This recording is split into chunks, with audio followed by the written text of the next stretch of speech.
I'll tell you this. No, none of my episodes get demonetized quicker than if I play a little bit of Bethlehem music on them. No kidding. It's the weirdest thing. I can drop Miles and Coltrane quietly and pull it off, not play it too long. If I play Bethlehem, I've had more of those get edited or muted or taken down, demonetized. Can you look in the analytics who the entity is who did that? Yes. And I have the owners. and I think it's Universal BMG, but I can't remember for sure. That's not my forte. Following what's happened in the last 20 years, all the consolidation of all the music industry, I kind of get lost past 1975 or so. Yeah, Fresh Sounds out of Spain did reissue quite a bit of Bethlehem stuff in the 80s and 90s. Those are nice reissues. I think they're digitally sourced, but the ones I have sound okay. And most of the Fresh Sound stuff I've bought, I've actually since found original pressings. What's weird about Bethlehem is, as rare as they are, they're also fairly obscure to most people. So that means they'll often sit in online stores for a long time because no one knows who they are. And so I've actually found a lot of really cool Bethlehem records for really cheap for original pressings. Which is like more Claude Williamson, Stu Williamson, Charlie Mariano, all those great West Coast cool bop records. I found original pressings of almost all those from $15 to $30. What, generally speaking, which label is more expensive to buy on Discogs, Bethlehem or Savoy? They both have premier titles that are very collectible and expensive, and they both have a lot of forgotten names that go for next to nothing. Is VJ below both of those? VJ is out of Chicago, Indiana, Chicago Metroland. They don't really show up till 59.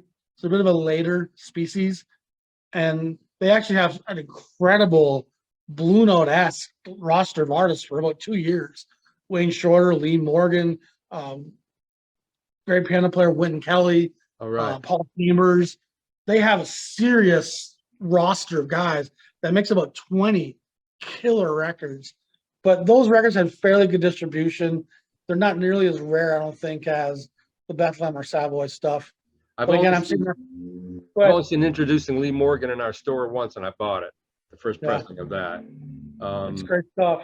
Yeah, the early Wayne Shorter records, those are tough to find on VJ. This is a clickbait question, but I understand why you're asking it. And it's funny that either one of us would have an answer for this question. Ken, what tone poets are you most looking forward to? And my answer is 0. I'm not looking forward to any of them. Really? Well, because I have all of those. And as you know, I still prefer, and I feel like I probably piss off Joe Harley, I still just prefer my original, or not even original. I'd rather, in many instances, have a Liberty pressing. Today, I'm going to do a comparison between my Liberty Ready for Freddie and the new Herbie Nichols compared to my original pressing and that, which is a twofer. People sleep on these wonderful twofers. I mean, I like getting them, but and they sound beautiful, and I guess they sound more like what's on the original tape, but there's just still something missing. I can be a bastard about it. I live in New York City. I have all these records I've been buying for a million years, as have you. So I'm not dying to see any particular title. Maybe I'd like to see more of the Jackie McLean titles come out and whatever Andrew Hills they haven't done. How about you? Well, my question was mostly aimed at stuff we know is coming with release dates. And that whole list of stuff coming out this present year, I've been looking forward to the Curtain Call Hank Mobley since about a year ago. Yeah. It was supposed to come out like in November, December of this past year, and it got pushed back for whatever reason. Oh, wow. So now it's supposed to be springtime of this year. And it's one of the Mobley sessions I don't have. It was only a Japanese release. Yeah, I guess the Japanese things that only came out in Japan on Blue Note, those are definitely worth looking forward to. Yeah.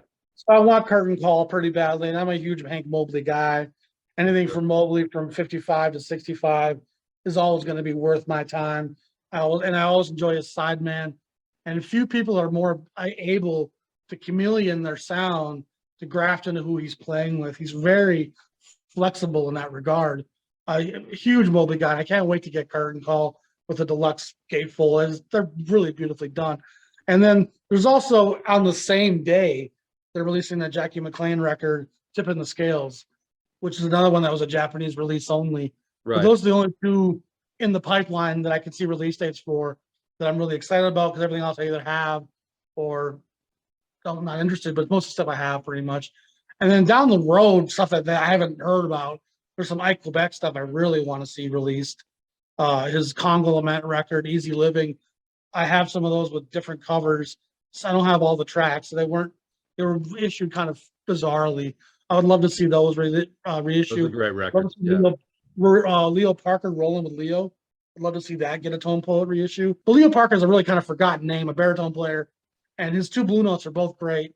And the one was never issued officially in America. It was in Japan, rolling with Leo. That should be Tone Poeted this year too. Along that same line, I just reviewed the Mosaic CD box set, the complete Joe Henderson on Blue Note and his Sideman sessions. And my editor left in all my prodding notions to Kraft, all those milestone records that Kraft, the Concord owns, Black Miracle, Power to the People. I forgot all the titles. And they're all amazing records that he did in the 70s. And those are impossible, very hard to find in any pressing. They were never reissued, and they're just sitting on them. Something that could be an instant cash cow. I think people would eat up all those Joe Henderson records. There's about 6 of them, and they haven't done anything. And it goes back to what you and I have talked about, contested back and forth with the labels choose who they want to make a star this week. You know, Miles has that endless cool persona they can use. Coltrane in a different way. They can almost use him as a civil rights, you know, kind of guy to a degree. Lee Morgan even to a degree. But, you know, Columbia sits on so much incredible material while they just keep finding new ways to repackage Miles Davis. Drives me nuts. Do you feel on some level part of that is, in spite of Miles' sour demeanor and kind of his jerky behavior at times, he's still never really threatening? White males are never going to be intimidated, huh? Jeez, he seemed pretty. He looks kind of threatening to me. He's 5'6", soaking wet, 140 pounds. Yeah, he's not going to beat anybody's ass.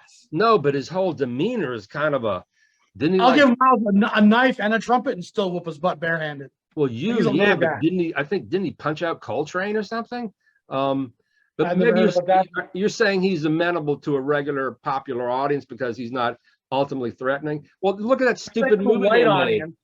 They made that stupid movie. They had to make up bullshit about him chasing people down with a gun and shit. So they're trying to make him seem like a tough guy. I hate all this. Hollywood never gets it right. It enrages me. Yeah, you know, they take like the Bird record. They overdub LA jazz players. That was horrific. Hollywood never gets it right. And to a degree, these big labels are the same thing. I mean, what is Columbia waiting for? I think they could make Duke Ellington, this beautiful, gracious, wonderful black man, genius composer, you know, that spans a century almost. But they just keep, I also think part of it, you know, a guy who doesn't post in my group anymore, who's a brilliant writer who works at Sony, he told me once, you wouldn't believe what we go through with the family of Miles Davis. So I believe that. I think the family is pushing. They want that money. And that just seems to be the case to me. He's an endless cash cow for the label and for the family. I'll bet you the family makes more now every year than Miles did in his lifetime. Yeah, probably. I mean, with the marketing opportunities and guys like Bob Marley too, like their legacy, their kingdom nowadays is generating more revenue than it was when they were alive. Last comment I got for you. If they were to make a Coltrane biopic, who would be better to play it than Denzel Washington? Oh my God. Yeah, man. He looks, there's times where he has this kind of intense look where it looks like Coltrane on Love Supreme. Like physically, even the demeanor, the spirituality, the consciousness, I think he would kill it. Denzel's a heavy cat. He would kill Coltrane. What's your favorite Denzel movie? Probably the one where he is chasing the little Mexican girl who's a daughter of some politician. Oh, Man on Fire. Yes. Yeah, thank you. I like Training Day. I've watched that thing a million times. That's great. The basketball one with Ray Allen. He got game. Oh, yeah. Love that. Spike Lee. He's quite a figure. He's a hardcore Christian. He's quite a figure, that guy. Next time you see Spike Lee, tell him to get Denzel to make a Coltrane biopic. You know, he's got his shop out in Brooklyn around Fort Greene. And Spike? Yeah, it's like a wall with all this stuff. Maybe I'll put a placard up there and do that. Yeah. All right. Well, hey, man, this was great. Thank you so much. Talk to you soon, my friend. Thank you, brother.